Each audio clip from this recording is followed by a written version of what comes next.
joined by former Moncton Wildcats defenseman Nathan Welton. Nathan, how surreal is it to be back on a QMJHL broadcast 15 or so years from your QMJHL playing days? It's great to be here, Pat. Doesn't feel like it was that long ago, but always fun to talk hockey and excited to chat about the Eagles a bit. You are a Wildcats alum, but you have a vested interest in this Eagles team because people may not know you're Connor Trenholm's brother. Tell us about Connor's journey thus far in the Q from your perspective. You seem like a bit of an inspiration for him. It's been amazing to watch him, where he's come from, what he's gone through in his hockey journey. I think it's amazing every time I tune in to see him out there and see what he's able to do. Most people who are going to be listening to this probably know his story, to see how far he's come and what he's been able to accomplish. It's just amazing, honestly, Pat, to see him on the ice playing at this level. I think he would tell you, I could tell you, and probably speak for our entire family, we're grateful for it every day. For those who are not familiar with the story, Connor had to sit out a few years as a precaution due to a heart condition. So he, in theory, was missing development. Do you do any training with him in the off season? Anything to help aid his game? His father, Chad, my stepfather, would want me probably just throw out there suspected heart condition.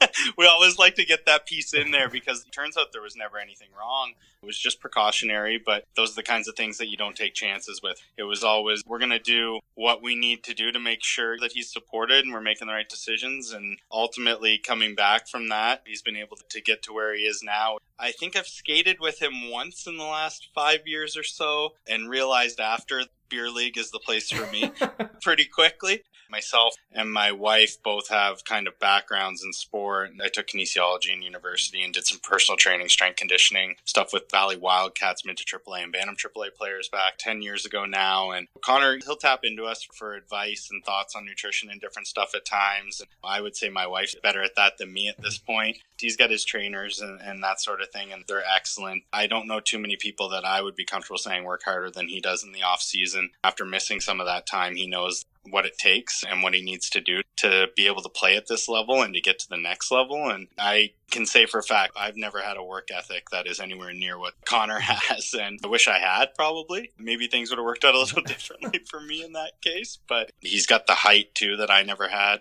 It's just fun to see what he's able to do out there. You were able to carve out a pretty good Q career yourself, though, 4 years in the league, starting with the Quebec Remparts for a year and a half. What was your reaction when you were traded to Moncton and you found out you're going to be coming closer to home? We actually had just finished a game. It was, I think, early January, getting a little later in the trade period in my 18-year-old, my second year. And I was having a decent season, put up some points. We were playing pretty well. We were just coming off a tough loss, I believe it was, in Rouyn-Noranda, and we had to make the trek back to Quebec City, which is never fun. And I had a couple buddies on the Rouyn team, so that just adds a little bit of fuel to the fire and making the loss a little tougher. So we're on the bus. It's got to be 11 p.m.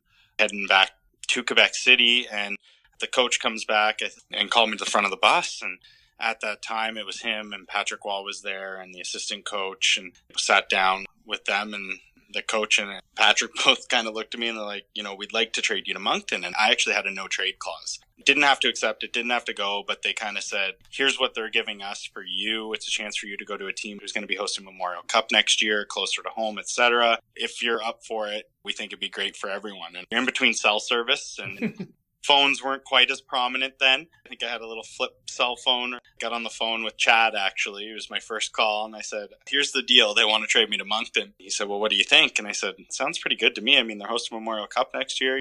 Love it in Quebec. I had great billets. I'd made some good friends and was really just kind of starting to come out of my shell as a person, I would say, at that point too, outside of hockey. But I jumped on it. Honestly, it took me probably 15 minutes and I walked back to the front of the bus after talking to Chad and said, yeah, it's good. Let's do it.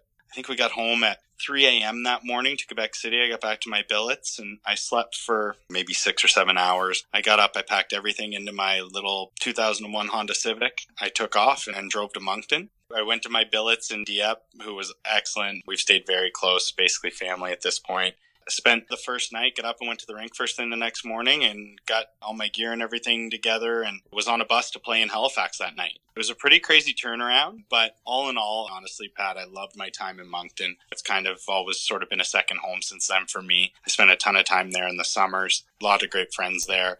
Obviously, it was fun to win a President's Cup and go to Mem Cup, but a lot of those other memories are actually the ones that even come back first at this point in life. Interesting how you were so tied in with the Quebec team you were traded from, because Moncton beats them in the President's Cup final. Quebec beats you guys in the Memorial Cup final. What was it about that 06 Moncton team? One of the better teams we've seen in the Q. What was it that made that team so strong? Just what I wanted to talk about, losing into my old team and teammates. Eh? You can talk about the President's Cup part instead. You can just pretend the Memorial Cup didn't happen. Yeah, right? We'll just stick to the President's Cup. Honestly, it was an unreal experience. Our run through the playoffs and President's Cup, I don't think we lost more than one game in each of the first 3 rounds going through President's Cup. And then we beat Quebec 4-2 in Moncton to win the President's Cup, which was pretty awesome. The photos, the memories of family being there and being able to share it with your teammates and everyone around. And that was just such a cool experience. It's not the Memorial Cup. We got there, we hosted it, we won our way there. Ultimately, they proved that they were the better team in 2 games. I think Radulov, who I had played with for half a year in Quebec, my second year, I still always remember 5-on-3 power plays, and they'd stick them back on the point with me, and all I'd have to do is slide the puck over, fake that I was going to go down, slide it over, and he was going bar down. Some of my points that year when I had a good start might have been courtesy of him, I'd say, but an amazing player. Marc-Edouard Vlasic was there, another terrific guy. Someone the team let go back to midget my first year as a 17-year-old when he was 16. It would have been about a month into the season. They called him back up because he just wasn't getting the time at that lower level that he should have been. And he came up, it was probably 4 or 5 games, and I think he was playing top pair with one of our 20-year-olds. Solid shutdown guys, moved the puck well, great first pass. They had a great core group from when we all came in. We had a really young team our first year. And by that third year, when we were hosting Mem Cup, that Quebec team was very strong. They got great goaltending throughout that Mem Cup. I'm pretty sure the first or second goal of the game in that Mem Cup final went off my skating in. So at least I got in on the action. I suppose that is a way you can look at it. Lastly, we have to ask, the people listening will be wondering, what's Nathan Welton up to now? I was living in Falmouth, Nova Scotia for the last 2.5 years or so until about 3 or 4 months ago, and packed up my family, my wife and our 2 kids, a 5-year-old little boy and a 3-year-old little girl, and sold the house and moved back out to Kelowna, BC, where we were prior to going back to Nova Scotia. My wife's originally from here, and we love the West Coast and love the climate and lifestyle out here. Obviously, there's times where you miss family and friends back home, but only a plane ride away. And for work, I am the director of sales for a cannabis licensed producer in Canada. We definitely are trying to compete with the big boys like your owner. We're a ways off from that right now, but we're working hard to make a dent. We're still new. It's only been about a year that we've been generating revenue, so we're a startup, but it's fun every day. I learn a ton, and I love that cannabis connection with the Eagles too. I think it's pretty cool. And when Connor first went there and I was working in the industry, I thought it was kind of neat that the owner of the team was also involved in that industry where it's up and coming. It's still new and interesting, and I love it every day.